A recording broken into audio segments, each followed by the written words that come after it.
Hello guys, well, what is up? My name is Dan the Delight, and today I'm bringing you a Wilfred Zaha Rulebreakers FIFA 23 player review. These have just dropped in packs. This is the left winger from the Côte d'Ivoire and Crystal Palace. So I paid 273k for him, so that is the price that I'll be reviewing him based off of. We'll get into the actual base stats, then the in-game stats, then some gameplay, and then back to the in-game stats where we compare them to how we felt in-game. So, Wilfred Zaha, 86 overall, 93 pace, crazy, 85 shooting, really good, 79 passing, 83 dribbling, low, 40 defending, 88 physical. So these rule breakers, they're like different sort of cards to what their base cards are. So he's dropped in dribbling but increased massively in physical, and shooting I think has probably gone up as well. He's got the higher work rates, which is pretty cool. For someone, if you are playing him as a left mid, that might be good. You can play him as left wing or centre forward as well. Right footed, he's got the 5-star skill moves, which I know a lot of people will be very happy about, and the 3-star weak foot. I wish it was 4-star weak foot, but obviously, I mean, in an ideal world it would be as high as what it possibly could be. But yeah, 237k, that's the price that I'm going to be reviewing him based off. If you do like the video, please do give it a thumbs up. Hit the subscribe button for more videos like this, and there will be a link in the description down below full of FIFA 23 player reviews, including the new rule breakers players that have just come out. So let's get into the actual in-game stats, and we'll get into some gameplay. Alright, so 93 pace made up of 92 acceleration, 93 sprint speed.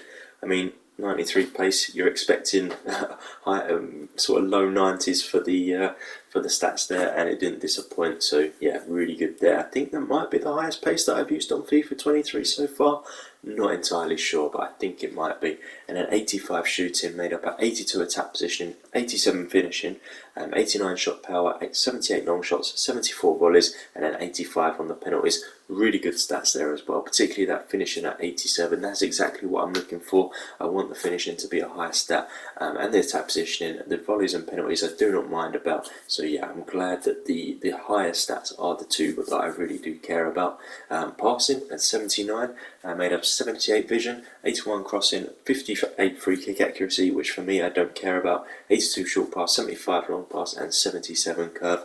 So the short pass is the highest stat there, and that is the one that's most important for me anyway. I'll probably be moving this guy into sort of a centre forward or even a striker in game for some of the time that I use him. So yeah, absolutely fantastic. Very happy with that.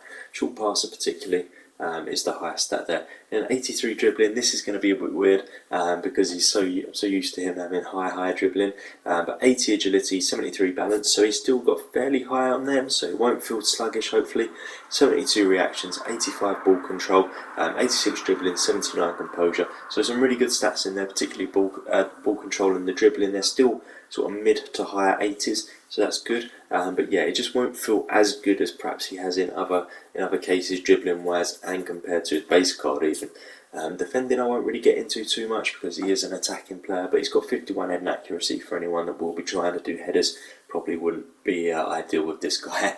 And then physical at 88, so jumping at 67, stamina 90, strength at 89, and aggression at 89. That's where the craziness comes in with these rule breakers, because there is no way that he would have 89 strength on a base card. So it took from the dribbling, added to the physical, and that could make it very fun to play with, to be honest. I am really looking forward to getting into it with this card. He is very expensive, to be honest, so I will have high expectations for him, but hopefully he will live up to them. So let's get into some gameplay now, then we'll get back to these stats where we compare them to how he felt in game, and I'll give my final overall verdict. Alright, so I played a few games with Zaha at this point, and we'll go stat by stat. So pace, it said, was it 93, I think it said on the card, and unfortunately it didn't quite feel like 93.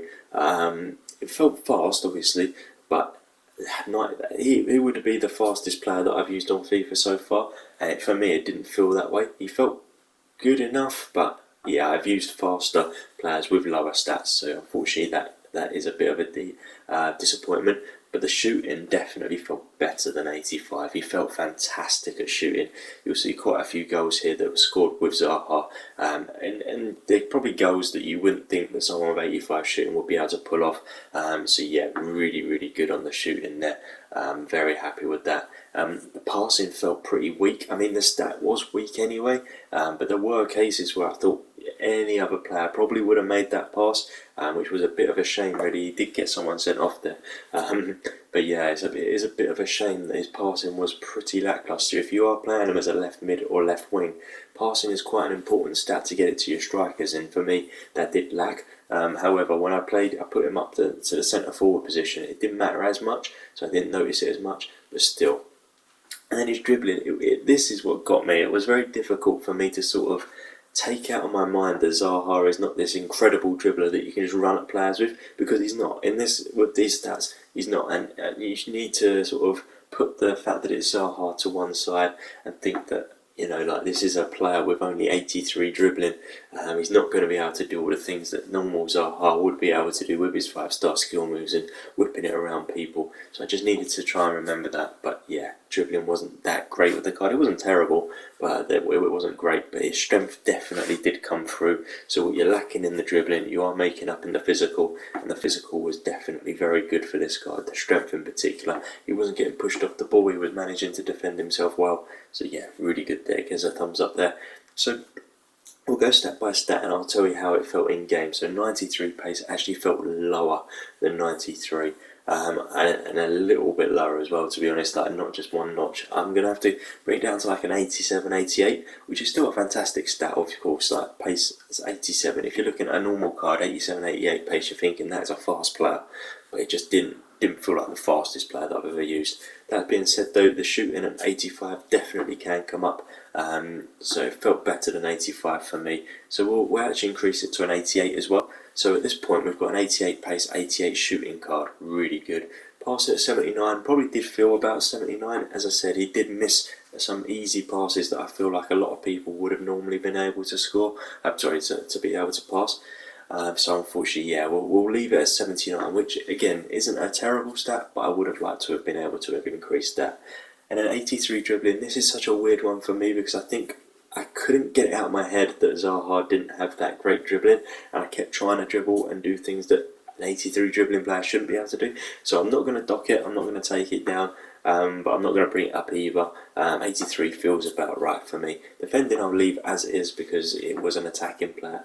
And then the physical at 88, I'm definitely going to leave as 88. Normally I'd bring it down if it was that low and it didn't feel that good, but it really did feel good. You saw him sort of running side by side with defenders, managing to push them off and stuff like that. So 88 physical, definitely big thumbs up there. So you pay a lot of coins for this guy, to be honest. So is he worth it? Probably not. I'm going to say, unfortunately, not worth it. If he was about 180k, I'd 100% green light, go get him. But for me, I don't know, there's better players out there for cheaper, and I couldn't get out of my head that he's not going to be that good at dribbling. Even though he is Wilfred Zaha, his dribbling just wasn't going to be up to scratch with the other, the base card of him. But his shooting was fantastic. So yeah, there's ups and downs to this card, but for the price that you're paying, I would have expected more, and I don't think he's worth it. So hopefully you did like the video. If you did, please do give it a thumbs up. Hit the subscribe button for more videos like this, and there will be a link in the description down below full of FIFA 23 player reviews. As always guys, thank you for watching.